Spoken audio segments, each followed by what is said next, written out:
Rhonda Wilson, and I was a service member affected by the vaccines personally, along with seeing others being affected by it also. I was unable to speak about it out loud for almost 3 years this next month because I was active duty. Since then, I have retired as of September 12th, and I am on what the military considers their temporary retired list, which doesn't add up to a whole lot of anything. I didn't come here today with a eloquent speech like other people have planned out. I didn't know if I would be able to speak or not. I have bad days and I have other days that are a lot worse. So cognitively I kind of go in and out. I take medications every day, and I can't live without them because of the symptoms that these vaccines have caused. I joined the service when I was 17 years old, and I served for 8 years and 12 days. And it was the proudest thing I've ever done. I love to put on my uniform and know that I was sacrificing for the freedom of our country. And that is the reason why I joined. Not once did it ever cross my mind that the government or the country could turn their back on me or anyone else like me. I have been in and out of hospitals for the past 2.5 years. Different hospitals I have been given. I believe right now I'm up to 21 different diagnoses and no long-term answers of what is going to happen to me. To give you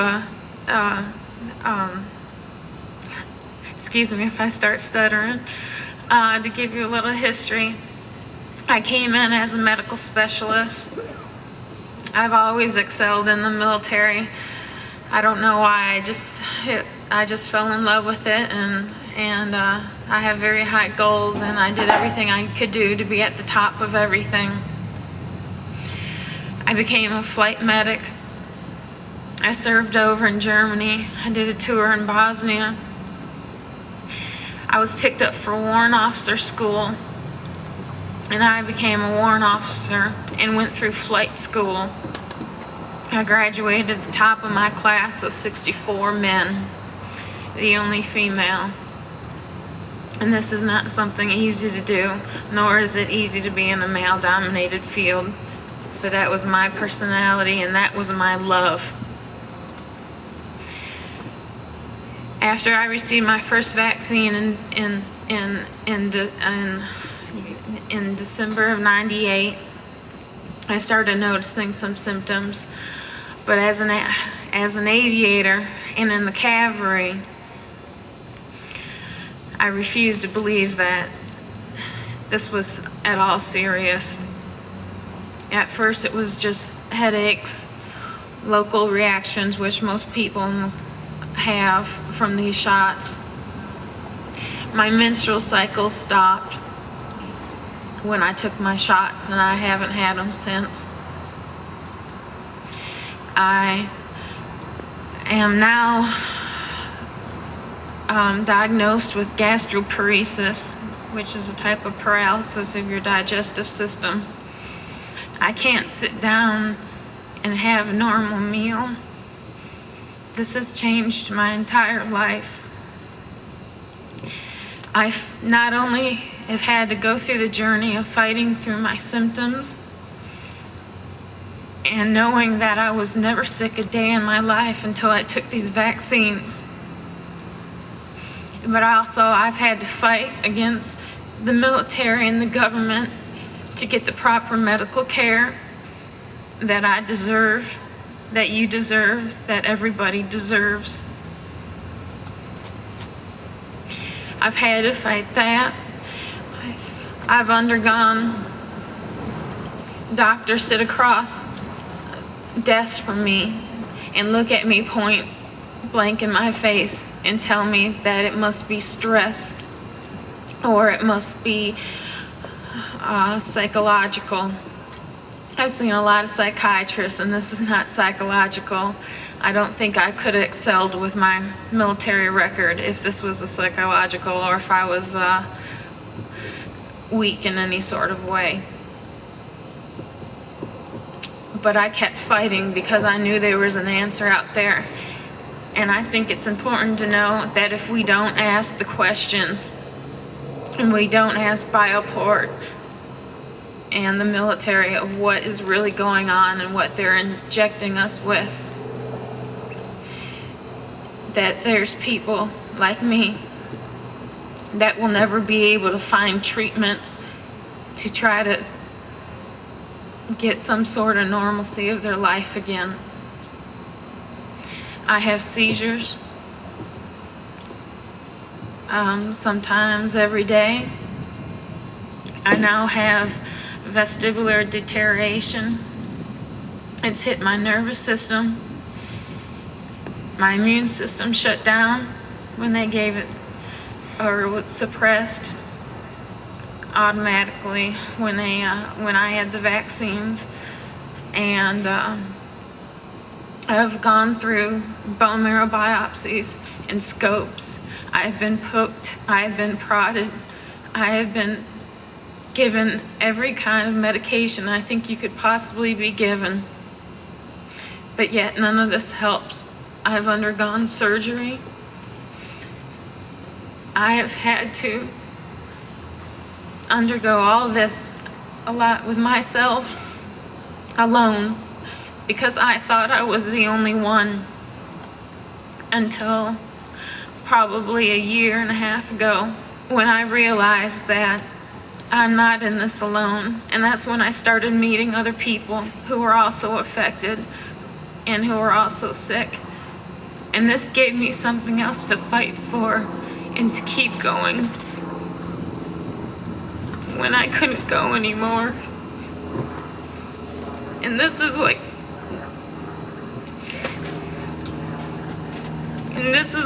wakes me up and gets me out of bed every day, because my only hope is that someday I can live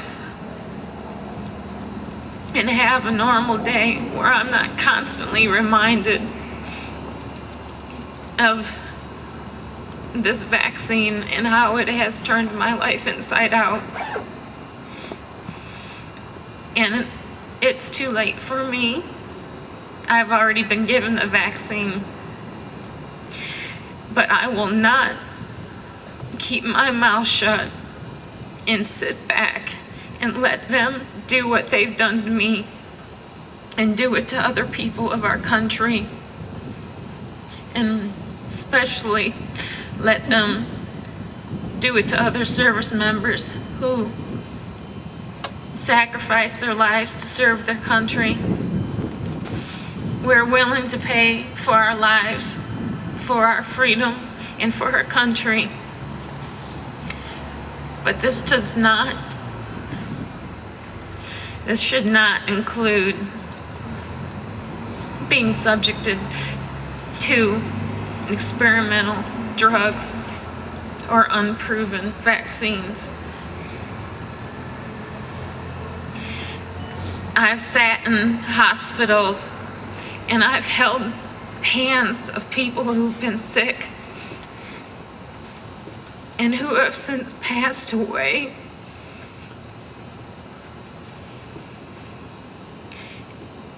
And by me coming up here to tell my story, maybe it will become a little more realistic in your minds of what it can do to someone. I may not appear ill on the outside to you, but I started off at 154 4 pounds and went down to under 100. And I certainly am not the same person of who I was once in my life. And I know I'll never be that person again. But at the very least, I hope something good will come out of this.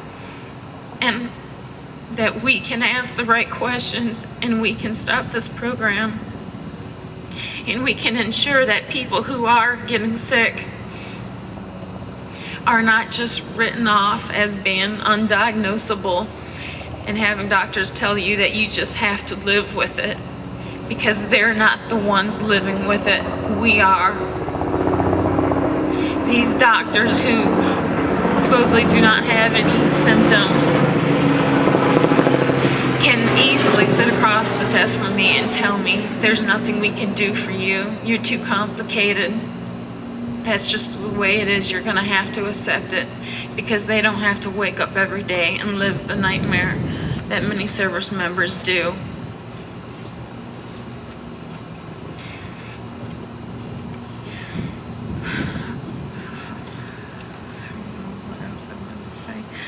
I don't really know what else I want to say. I'm sure I'll think of a million things, and I'm sure I can't remember a single thing I just said right now, but if there's anybody who has any other questions, I'll be more than happy to answer anything at any time, talk to anybody, and be of support to anybody else. I'm not always well. There's days that I can't get out of bed and I'm bedridden. But I am always here because I know when I was at my lowest, there was other people that I've met through this course that have allowed me to be standing up on this podium today. I've done 2 congressionals. Our U.S. House of Representatives know about my story. I've gone to the Pentagon. I've spoken with Major General West about this. And I'm not a medical doctor, and I'm not a scientist. I don't know what are in these vaccines, but I do know that I was a healthy 23-year-old before I took these shots. And now I'm going to be 26 this month, and I know I'll never be able to live a normal life again, or drive a car every day when I want to drive, because some days I just can't do it, or I can't remember where I live or how to get to a place 5 minutes away from me.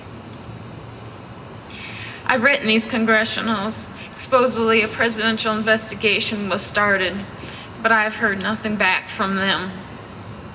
So we're asking the questions, but we're not getting the answers. So I think we all need to start asking the questions, and if enough people start speaking up, we can make sure that this doesn't happen to anybody else. Thank you.